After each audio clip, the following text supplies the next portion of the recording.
नमस्कार साथियों। कल से मेरे खिलाफ एक स्क्रिप्टेड कैंपेन चलाया जा रहा है। सेम भाषा, सेम बातें, सेम आरोप। ये कोई कोइंसिडेंस नहीं है, बल्कि एक कोऑर्डिनेटेड अटैक है। पहले मैंने सोचा कि मुझे इसका जवाब नहीं देना चाहिए। फिर लगा कि कहीं एक झूठ को 100 बार बोला जाए तो कुछ लोग मान ना लें, इसलिए मैंने सोचा कि जवाब दूं।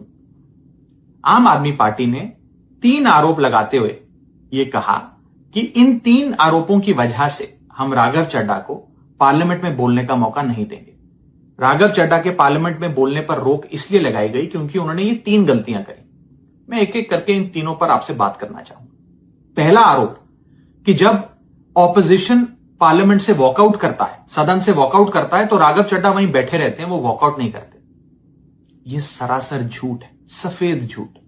मैं चुनौती देता हूं, एक इंस्टेंस, एक दिन ऐसा बताइए जब ऑपोजिशन ने वॉकआउट किया हो और मैंने उनका साथ ना दिया हो, मैं साथ में वॉकआउट नहीं किया हो। और पार्लियामेंट में तो हर जगह सीसीटीवी कैमरा है।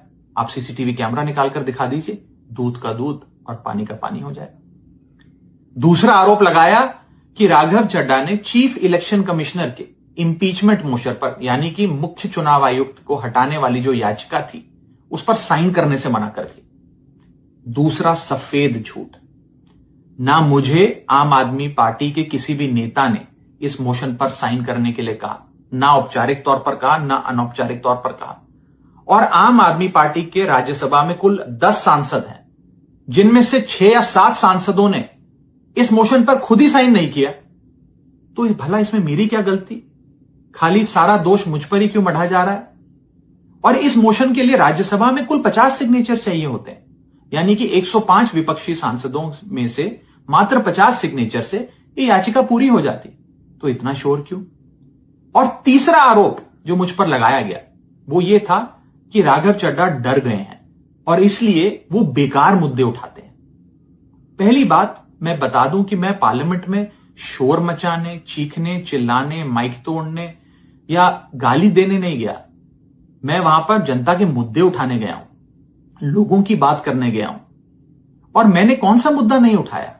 मैंने जीएसटी से लेकर इनकम टैक्स की बात करी, पंजाब के पानी से लेकर दिल्ली की हवा का मुद्दा उठाया, हमारे सरकारी स्कूलों की हालत से लेकर कैसे पब्लिक हेल्थ केयर इंस्टीट्यूशंस को मजबूत किया जाए, इंडियन रेलवेज में जो पैसेंजर्स ट्रैवल करते हैं उनकी समस्याएं रखी, यहां तक कि मेंस्ट्रुअल हेल्थ, एक ऐसा मुद्दा जिसके बारे में लोग बात करने से कतराते हैं, वो बातें तक रखी। बेरोजगारी से लेकर महंगाई तक तमाम मुद्दे उठाए। आप मेरे 4 साल का पार्लियामेंट का ट्रैक रिकॉर्ड उठाकर देख लीजिए। और मैं पार्लियामेंट में इंपैक्ट क्रिएट करने गया हूं, मैं पार्लियामेंट में रकस क्रिएट करने नहीं गया। ये टैक्स पेयर के पैसे से जो पार्लियामेंट चलती है, उस टैक्स पेयर के मुद्दे उठाने में पार्लियामेंट में गया हूं। अंत में मैं बस इतना कहना चाहता हूं कि जो लोग आज मुझ पर आरोप लगा रहे हैं, झूठे आरोप लगा रहे हैं, कि हर झूठ को बेनकाब किया जाएगा और हर सवाल का जवाब दिया जाएगा, क्योंकि मैं घायल हूं, इसीलिए घातक हूं।